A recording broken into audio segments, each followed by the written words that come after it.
Hey guys, I've had this 2021 Cayman GT4 for approximately 6 months or so, and I wanted to give my honest feedback on what I think about this car.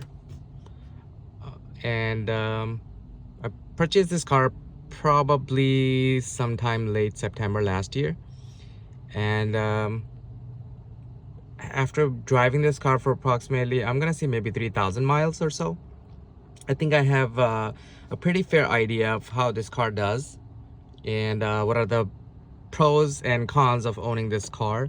So I'll try to be as honest as possible, seeing the car from both sides.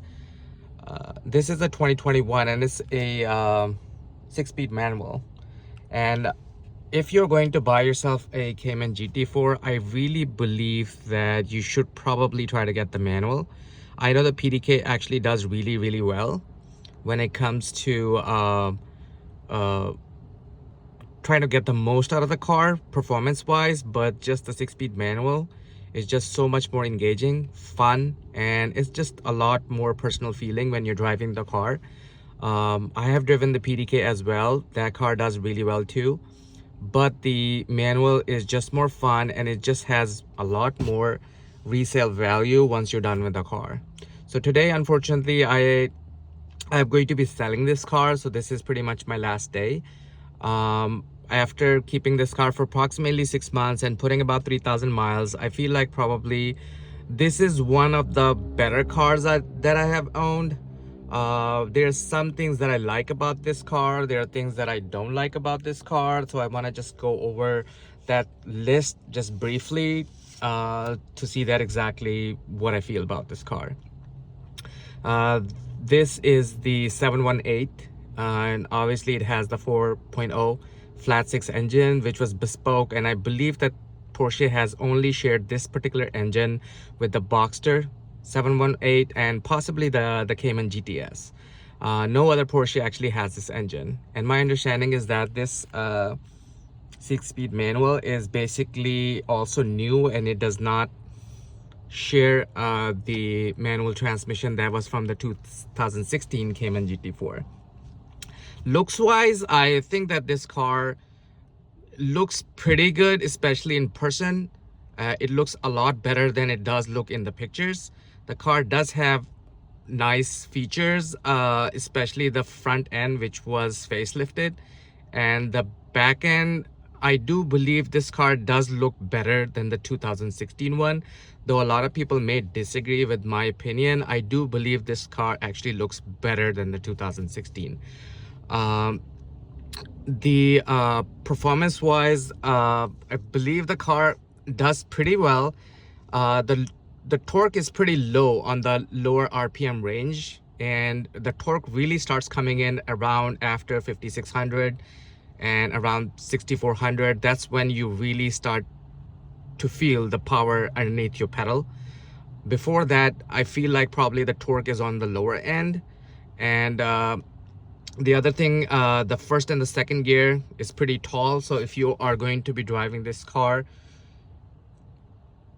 inner city driving and going to work, and you will have to stop and go in traffic, then this car is probably going to be not easy. It's going to be a pain in the ass. But if you are going to be traveling a lot on the highway, when you can be on the third gear, fourth gear, fifth or sixth gears, and then I feel like probably you're going to do just fine. And performance wise, the car is fairly quick.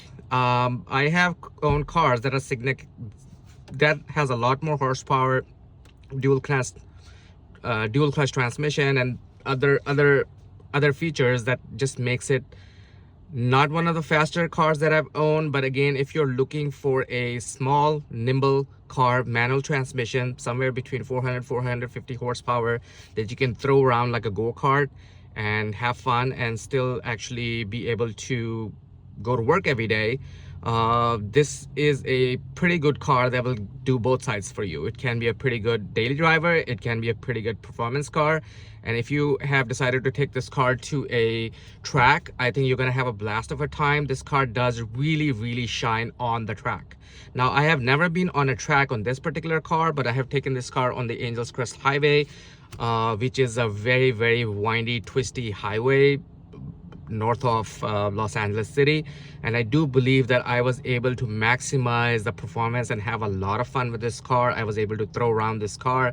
This car is glued to the road. I did not feel a lot of body roll, and I really felt like I was able to go a lot faster than other cars that are heavier, or they just tend to understeer or oversteer.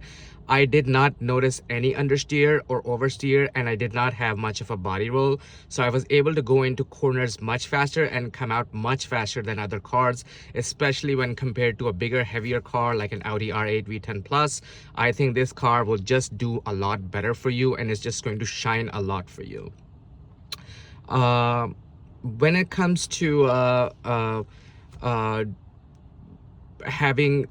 driving the car for long trips, the mileage per gallon was about 28 to 30 on the highway when you're driving in the sixth gear and you are traveling at 65 to 68 miles per hour. I was easily able to get 28 to 30 miles per gallon, but on the inner city you're barely gonna get maybe 16, maybe 16 and a half on a good day.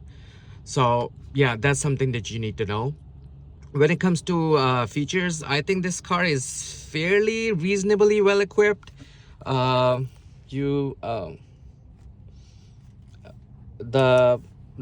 infotainment system is pretty basic, not very complex. You will be able to connect a lot of phones on your Bluetooth, and then you can also play your own media, which can either be connected through Bluetooth or you can use an AUX cable. This car does not have the wireless charger, which is usually right there, but this option was not added to this particular car. This car is more basic equipped, and the only features that this car has is actually the paint and the seats, which are not the bucket seats, but it's the heated comfort seats. And then the car has a couple of other features, such as the tires, the Cup 2 tires, and then the wheels, and also the stitching, and then carpet and the metallic gas cap, and that's about it. This car comes in at an MSRP of about 107. So it's actually that's pretty much all you need. You don't need the ceramic brakes, you don't need the bucket seats, which are extremely uncomfortable. I doubt you will be able to sit in that car for more than 30 minutes without you having your lower back hurt. So I really believe that the comfort seats, heated seats, is the way to go, especially if you live in a state that's the colder state. And the car actually comes with the Cup 2 tires. I believe that you can change the tire into a different more all-season tires, but if you want to maximize the performance and take it to a track and you just want the best out of the car, then Cup 2 tires is the way to go. Just keep in mind the tread is going to be only 6x32, so this means you're already starting the tires at a very low tread, and they're not going to last very long, especially if you're an aggressive driver. You're going to be sliding the car, you're going to be doing power drifts, or you're going to be taking the car to the track. These tires are probably going to last you like maybe 4 months. But my car still has the original tires, which came from the first owner, who was an older gentleman. I have never tracked this car, so there's a good amount of tread and brake pads still left on the car. Going back to the infotainment system, I mean, basically there's just not a whole lot for us to talk about. The steering comes pretty basic. There's no buttons, or there's not any knobs on the steering wheel, which is actually a good thing, so you don't get distracted. Then of course it's a GT car, so you come with a strap and you don't have a handle. Again, that probably saves you 0.8 ounces. I'm not sure if that makes a big difference. Then it has the Chrono Sport package with preparation, and then of course you're gonna get some cup holders. Not very fancy, but again, it gets the job done. And when it comes to the comfort for the seats, I think these seats are extremely comfortable. They do not have any lumbar support, but they are heated and they can move forward, backwards, up and down. So there's 6-way seats. And the seat reclining and moving forward is actually powered. Rest of the movements have to be done manually, so there's no power to those movements. And my understanding is that the bucket seats just move forward and backwards. They don't even go up and down. So that's something you need to keep in mind. So what do I think about this car after keeping it for about 6 months or so?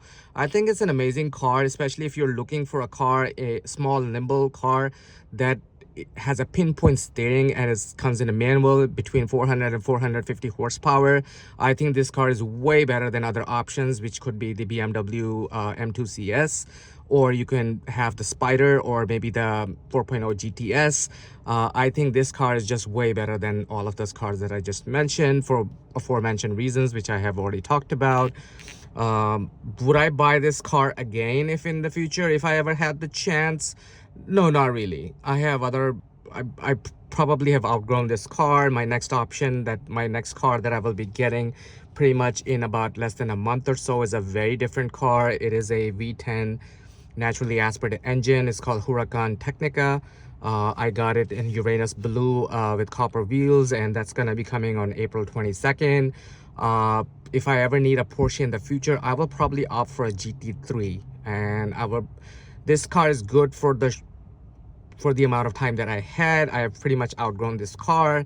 I believe that I had a lot of fun in this car. If you have the money between $135,000 to spend on a car that is small, nimble, agile, gets you the job done every day, and then also shines on the track, this is pretty much the best option, because other options are going to be well over $200,000. And I don't think that you can maximize or you can extract all the performance out of a GT3 on a just regular basis, which is a lot of car. But again, considering the fact, if you're adjusting the performance and the features adjusted for the dollar value, this car is just way better than a GT3. I think so. And that's pretty much it. If you have any questions, concerns, please, or comments, please feel free to post it down in the comment section. I will be more than happy to answer any questions, especially about ownership, or if you are trying to buy a car and you need to ask any questions that anything about the car that will help you make a decision better, feel free to throw me a comment. I'll be more than happy to individually answer all the questions. And as soon as my Huracan Technica arrives, I'll be happy to post videos about taking delivery and performance and what are my first thoughts about that car. I'll be posting that pretty soon, in about a month or so. Thank you for watching.